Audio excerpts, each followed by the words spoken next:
Буэнос диас, сеньоры и сеньориты, леди и джентльмены, дамы и господа, я приветствую вас. В этом ролике я покажу вам и подробно расскажу, как покрасить такие искусственные камешки. Здесь необычный стиль, вы видите, комбинация керамогранита и арт-бетона. Подступенки выполнены под дикий камешек, верх под керамогранит. Процесс отделки в этом ролике затронут не будет, но будет подробный этап покраски вот таких красивых камешков. Устраивайтесь поудобней. Поехали!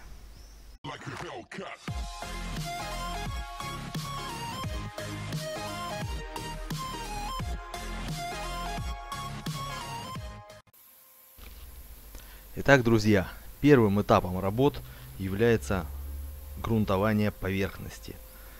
Я это делаю с грунтовкой глубокого проникновения и добавляю в нее колера. Что здесь самое главное?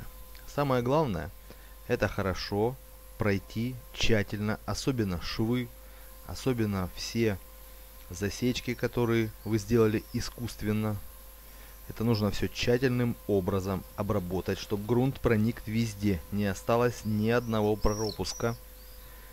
Колера добавляю сюда, если мне хочется темный сделать цвет, я добавляю 2% коричневого, 1% черного. Ну и на ваше усмотрение еще можно добавить 1% или 0,5%. Все это, говорю, соотношения привязаны к массе грунтовки.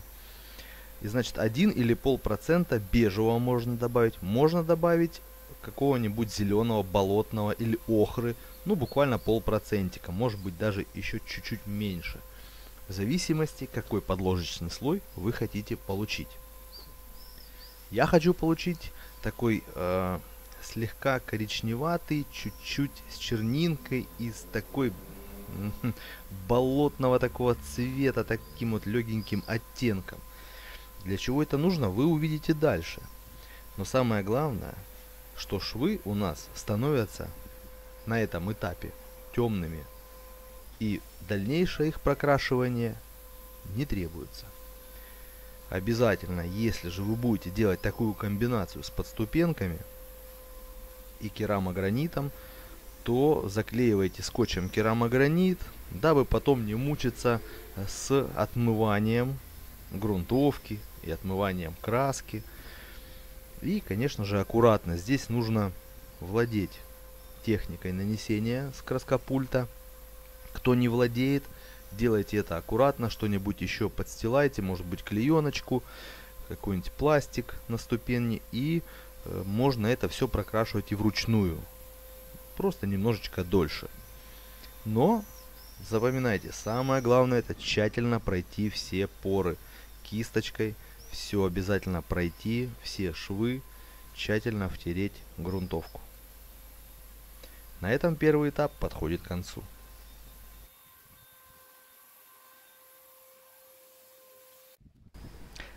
Второй этап, друзья, это нанесение основного базового цвета. Вот вы видите, какой тон, такой оттенок получился после огрунтования. Значит, на краске на базе С, на фасадной обязательно краски, я развел 5% коричневого колера, 1% черного и 2% бежевого колера. И таким образом я прохожу этой красочкой, а в красочку, кстати, добавил еще немного грунтовки, ну ее разбавил, чтобы она была немножко жиже и хорошо укрывалась. И прохожу практически все камни, но некоторые оставляю нетронутыми, потому что они для контраста будут выделяться совершенно другими цветами. Вы видите, вот камни, которые у меня хорошенько прокатаны, я их заливаю.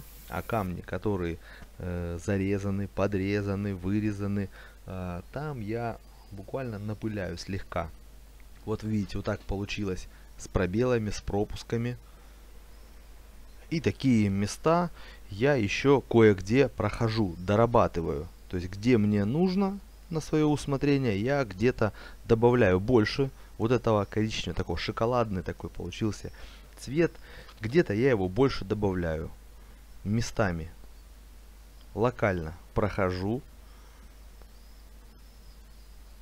Тут уже, друзья, нужно смотреть, насколько вам нравится. Еще немаловажный момент: имеет свойство краска при высыхании менять свой оттенок.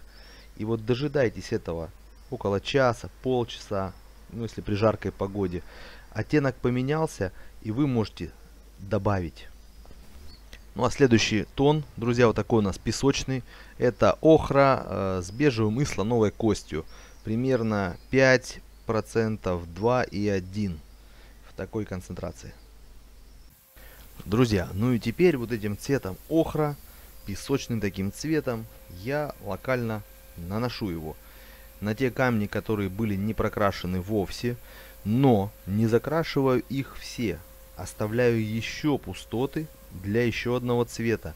И на коричневые камни я немного добавляю, так, слегка, для размывочки, чтобы под охрой и проявлялся все-таки еще коричневый цвет.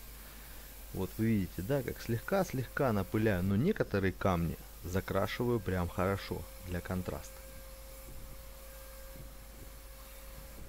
Сделал здесь факел совсем легенький, чтобы краска ложилась, ну так, поверхностно, не заливала все.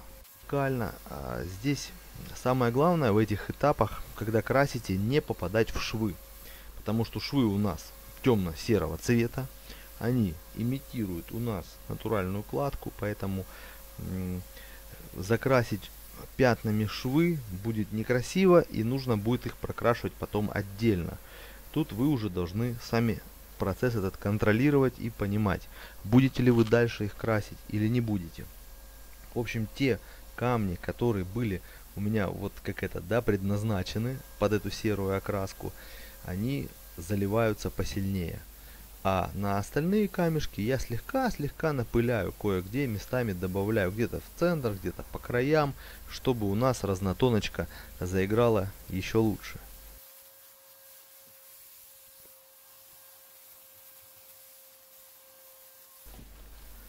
Ну и после этого этапа, конечно, иногда нужно пройтись и где-то что-то поподкрашивать. После высыхания, опять же, где-то не хватает, где-то нужно добавить, а где-то нужно добавить тот коричневый первый цвет, если переборщили с серым или охрой.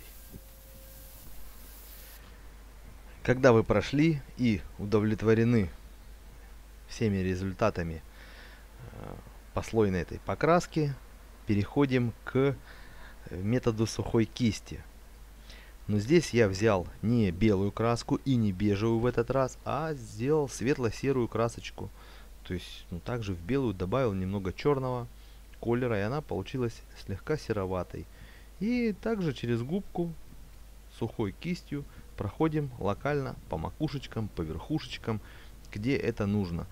Ну, этот серый цвет я добавлял преимущественно там, где была серая краска. То есть темно-серый хорошо сочетается со светло-серым. Поэтому я их решил совместить.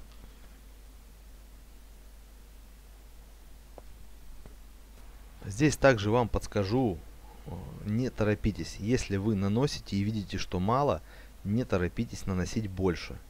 Она при высыхании, светло-серый оттенок, посветлеет сильнее и будет достаточно ярким. Поэтому не спешите наносить много. После подсыхания я взял легкий бежевый цвет.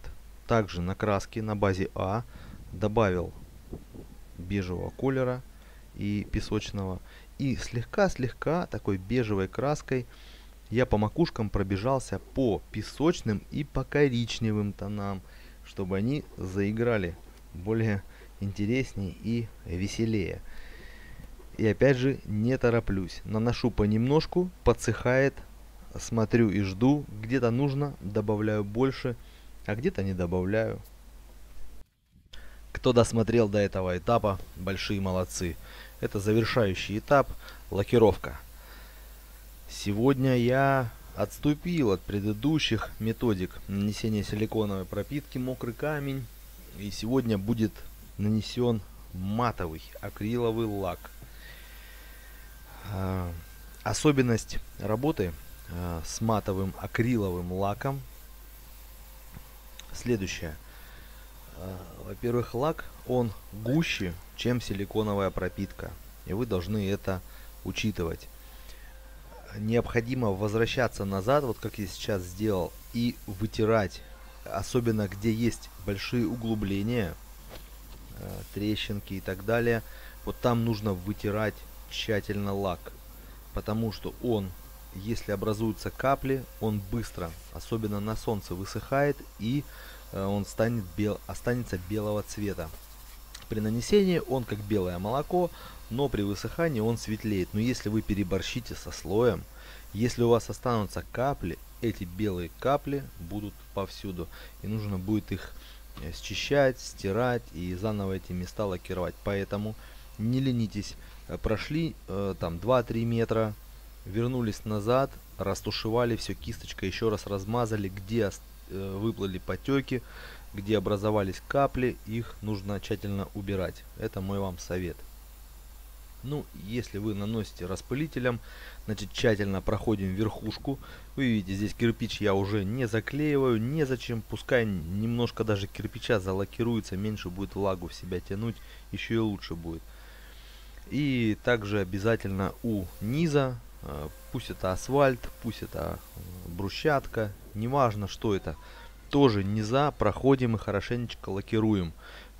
Где-то хотя бы сантиметр от камешка обязательно я захлестываю, чтобы эта зона была менее подвержена впитываемости воды, и по зиме достаточно хорошо все это держалось. Вот видите, вернулся, все тщательно вытер, растер. Это необходимая процедура, не пренебрегайте ей.